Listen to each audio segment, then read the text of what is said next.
Scottsbluff man charged with murder in connection to a November stabbing death is back in court, but may not be standing trial anytime soon. KNEB.TV News starts right now. From your trusted source for news in western Nebraska and eastern Wyoming, this is KNEB.TV News.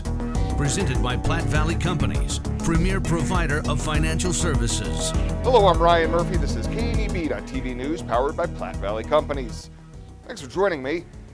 In our top story tonight, the 54-year-old Scottsbluff man charged with second-degree murder and use of a weapon to commit a felony for the stabbing death of another man in November has entered not guilty pleas to the charges, but trial in the case may not take place anytime soon.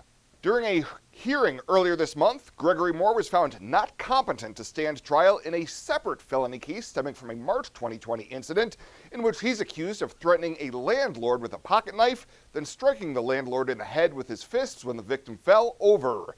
Judge Andrea Miller ordered Moore to be committed to the Nebraska Health and Human Services Lincoln Regional Center to receive treatment with status reports every 60 days.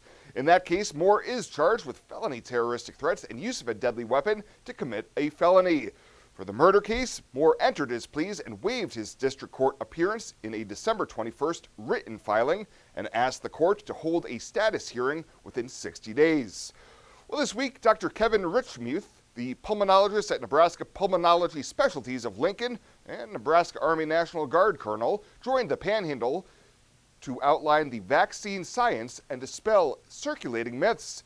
He discussed the safety and efficiency of the vaccines currently out in usage and said while there needs to be a certain level of herd immunity to end the COVID pandemic, that immunity needs to come primarily through vaccinations. Reaching that herd immunity by natural infection is a bad idea. We're going to see millions of deaths, hospital, untold amounts of morbidity. That's what gets often left off here is the patients who recover from this, but suffer, what appear to be some long-term consequences. I mean, I got patients that had it in March, April, May timeframe that I'm still seeing in the office that are still on oxygen, have interstitial lung disease. I've never felt like they've fully gotten back to baseline.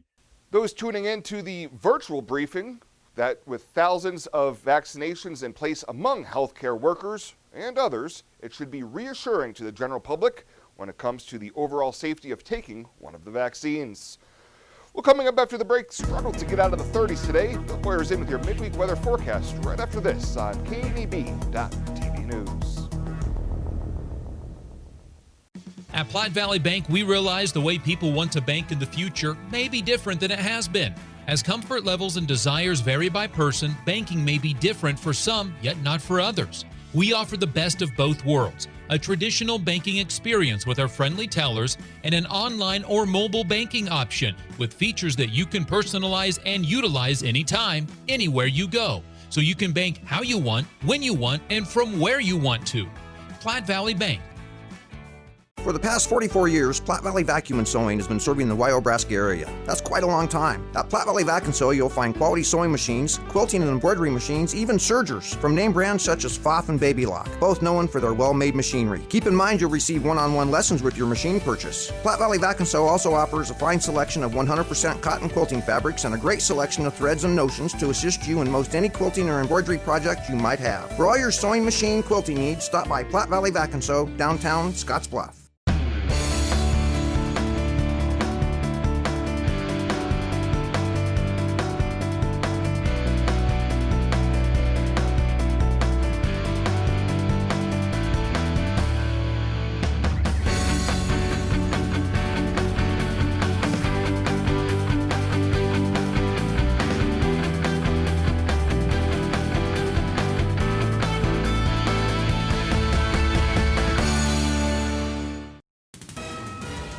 This is KNEB.TV weather from the KNEB Storm Center, your trusted source for weather.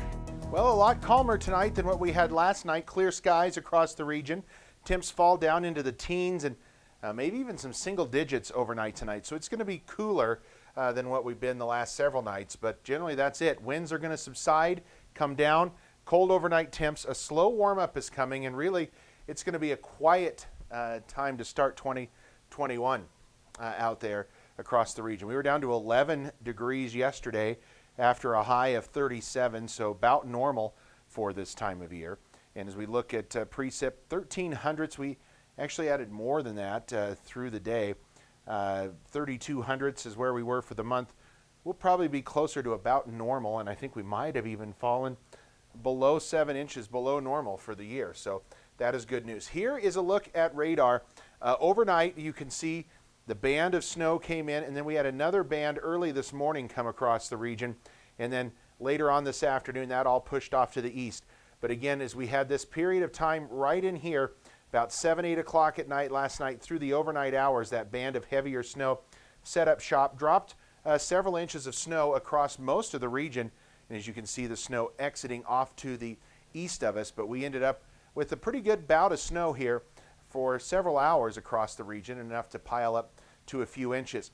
Now off to our east, we still have winter weather advisories that go through 11 o'clock tonight. You can see winter storm warnings.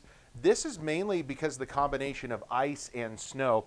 Those winter storm warnings were dragged further to the east into Norfolk, Omaha, Lincoln, and again, winter weather advisories through the Sandhills. Wouldn't be surprised to see those dropped a little early. There's also this winter storm warning stuck right out here in Wyoming for another half an hour or so, and then that should expire as well. Already cold out in Wyoming with temps in the teens. In the higher country, we're in the 20s in our area to near 30 degrees. Generally, though, it is pretty chilly out here in the area and has been cool all day, and those winds haven't helped any with out of the northwest at 15 to 20 miles an hour. That's dropping wind chills in the single digits and teens, and it's going to continue to be cold here across the region tonight. Clear skies, though, across the area. We have nothing coming our way to be concerned with. Quiet weather conditions, clear skies, nothing doing overnight. Cold temps in the upper single digits and low teens out there. It's going to be a chilly start to the day tomorrow. But otherwise, we have a sunny day coming and not going to be as windy tomorrow either as what it was today. So for the most part, things perking up out there in the weather department slowly but surely. We have a pretty good chunk of snow cover in a large portion of the region that's going to take a while to warm those temperatures up over the next several days. But we'll start tomorrow with a touch warmer into the 30s for most of us for tomorrow. And nothing coming in the precip or the snowfall over the next 36 hours here in the area. It is going to be quiet. Tonight, 10 degrees, winds come down, still 10 to 20, so it is going to be chilly out there. Tomorrow, we're dealing with mainly sunny skies, calmer conditions, winds about 10 to 20 miles an hour. Pretty nice looking 39 degrees tomorrow. That's about normal for this time of year. We'll stay in the low 40s for both Thursday and to ring in the new year on Friday. Saturday and Sunday now, we're forecasting temps back into the upper 40s and low 50s, continuing right into Monday, Tuesday of next week. Maybe some breezy conditions at times, but that's about it. No chance of snow here coming in our 7-day forecast as we start 2021 quiet across the area.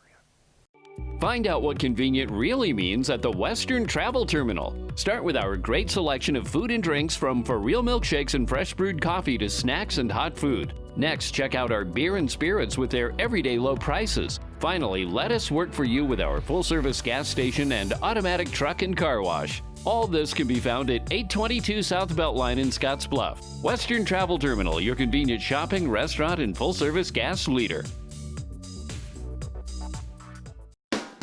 The Verizon family is full of frowns because they're spending too much for their unlimited data and phones, while the Viero family is all smiles because they're getting 4 lines of unlimited data with 2 free Apple iPhone SE for mom and dad and 2 free LG K31 smartphones for the kids, all for just $100 a month. They're saving so much, they're able to get Fido. Find out how you can too at Viero.com or your nearest Viero store. Viero Wireless, keeping you connected. Holiday recycling tips. The holidays bring wrapping paper, boxes, and trees. Remember, when done with these items, recycle them. Wrapping paper can be collected and recycled in one of the city's recycling bins. Boxes can be collapsed and stored to use later or recycled. Finally, your old Christmas tree can be dropped off at this location. This holiday season, give thanks and a start to a healthier new year. Me at Tri-City Stormwater. Welcome back. Authorities say the victim who died as a result of a house fire in Gering on December 17th was the 73-year-old homeowner. Scottsbluff County Attorney Dave Eubanks says Marjorie McClure passed as a result of smoke inhalation. McClure was discovered by Gering firefighters after they spent about half an hour battling the blaze that had been deemed accidental. Firefighters were forced into a defensive perimeter battle to extinguish the blaze after being confronted by a significant amount of fire and burning falling debris when they attempted to enter the house upon arrival. Well, yesterday marked the kickoff of the abbreviated 3-day selling period for firework retailers in Nebraska. Every year, vendors are allotted a 10-day selling period leading up to the Independence Day holiday and an additional 3 days leading up to New Year's. Fireworks Unlimited owner Greg Troutman says sales this summer were strong for retailers across the nation, and with many people wanting to put 2020 behind them, lighting up the sky with fireworks is a fitting way to end the year.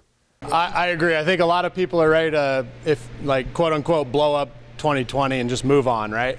And I think hopefully with this vaccine that's coming and just getting over the hump, I think people are ready to ring in the new year in a new way. So Troutman says that each year consumers' buying habits differed greatly from the 4th of July to the New Year's selling periods. Definitely. Not a lot of ground stuff, obviously, especially with the snow cover we have. We'll see 1 or 2 bigger items that people will traditionally light off at midnight rather than, sitting around and celebrating for an extended period of time during the 4th. He adds that he recommends anyone shooting off big displays to brace the cakes with bricks to prevent any movement while it's discharging. And authorities are reminding residents of laws regarding the use of fireworks for New Year's Eve celebrations as sales of the pyrotechnics begin. The Scottsbluff Police and Fire Department say while fireworks can be purchased now through December 31st, they can only be set off from 4:30 p.m. the day until half an hour past midnight on New Year's Day. In addition, ordinances prohibit possession and use of fireworks in city parks. It is also against the law to throw any type of pyrotechnics at or near any person or groups, buildings, or into or from a motor vehicle.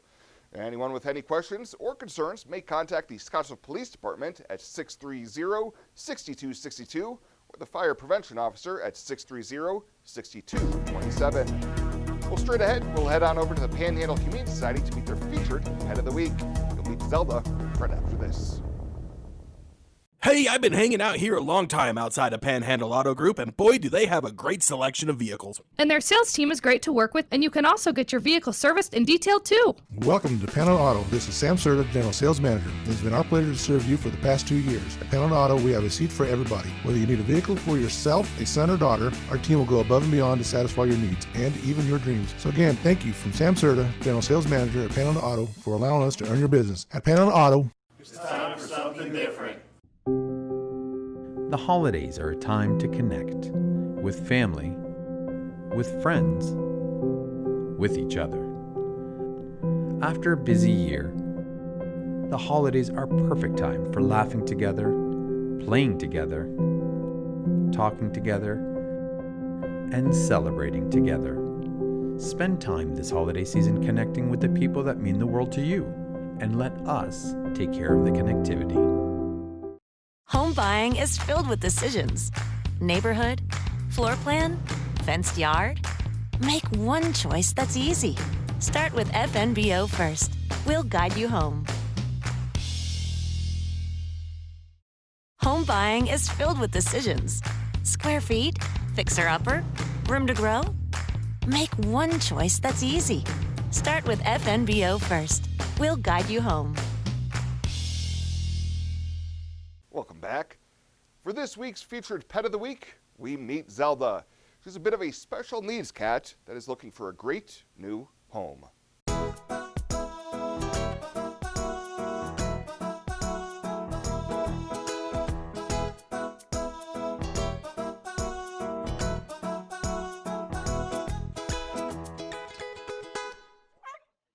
This is Zelda. She's about 2 years old. She is a domestic short hair, and she's tabby. She has a little bit of calico. She's featured today because she has special needs. If you can see from her eye, she has a birth defect. Her eye never grew to full size, so it's not going to cause her any physical problems throughout her life, but she may need to see a vet if she gets something in there since she can't blink properly. But she is a very sweet cat. She likes attention. I mean, she does get a little spooked in new situations and would like a calm household.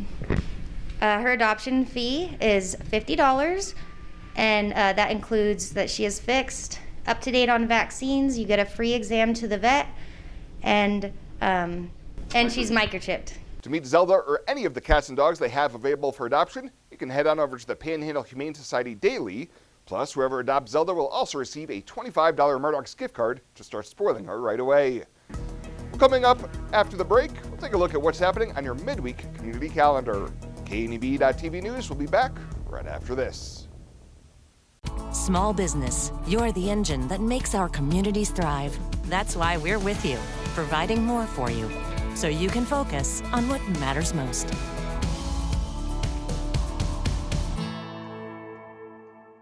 Small business, you're the engine that makes our communities thrive.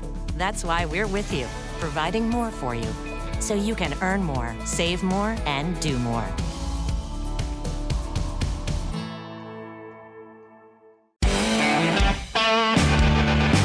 Welcome to Kelly's, home of the Valley's best selection of wine, spirits, and beer. Whether you're brand loyal to the tried and true brew or really enjoy trying something different and new, Kelly's has something for everyone.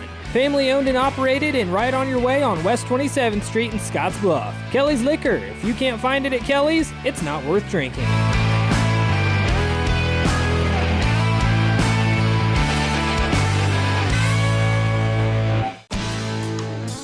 When it comes to helping local folks with the loans and financial advice they need, we don't horse around. Our only goal is to help you and your family achieve your financial goals with the right loans and savings products. So if you want to bank with people that care about you and your financial needs, stop by or give us a call. First State Bank. We're big on you. Member FDIC. Online at fsbcentral.com. Well, let's take a peek at what's happening on your midweek community calendar.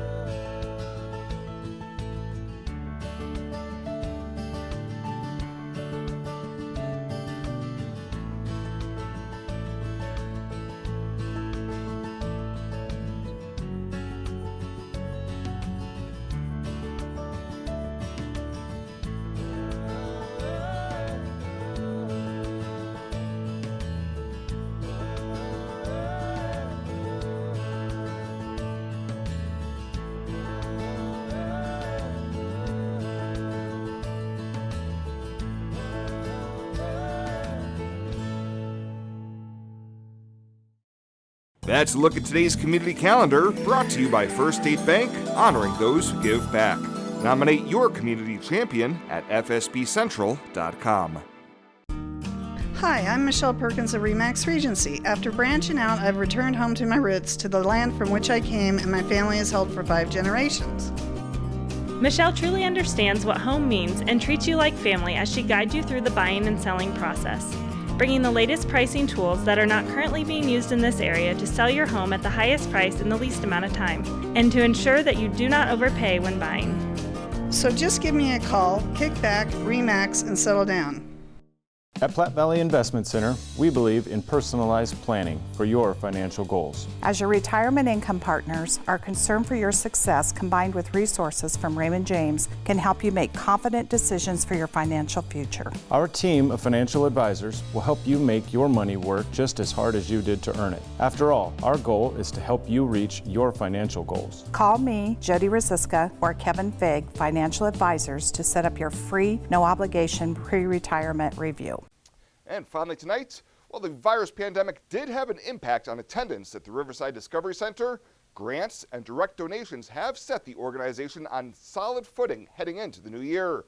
During a report given to the Scottsbluff City Council last week, RDC Director Anthony Mason said guest attendance was just over 34,600 for the fiscal year that ended in September, about 10,000 lower than last year.